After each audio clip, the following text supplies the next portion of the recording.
మన హైదరాబాద్‌లోనే ఉన్న ఒక శక్తివంతమైన అమ్మవారి శక్తిపీఠాన్ని ఈరోజు మీకు చూపించబోతున్నాను.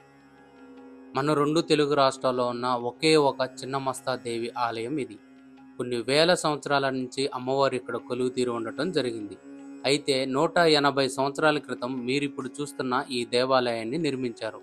చిన్నమస్తా దేవి ఆకారం చూడటానికి చాలా భయంకరంగా ఉంటుంది కాబట్టి మన తెలుగు రాష్ట్రాల్లో ఉన్న వాళ్ళకి చిన్నమస్తా దేవి గురించిన అవగాహన లేదు కాబట్టి మన గ్రామ దేవత విగ్రహాన్నే ఇక్కడ ప్రతిష్ఠ చేయటం జరిగింది. మనం ఏ కోరిక కోరుకున్నా సరే ఇక్కడున్న అమ్మవారికి 11 మంగళవారాలు సేవ చేసుకుంటే ఆ కోరిక తప్పనిసరిగా నెరవేరు తీరుతుందంట. అంతేకాకుండా మనకున్న దుష్టగ్రహ బాధలు, భూత ప్రేత పిశాచాలతో బాధపడే వాళ్ళు కూడా ఈ అమ్మవారిని సేవిస్తే వాటి నుంచి బయటపడటం జరుగుతుంది.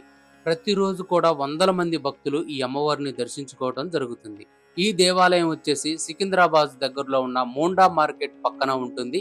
అక్కడ ఎవరినైనా సరే డొక్కాలమ్మ తల్లి దేవాలయం అని అడిగితే ఈ దేవాలయాన్ని మీకు చూపిస్తారు. రహస్యంగా ఉన్న చిన్నమస్తా దేవి శక్తిపీఠం ఇది.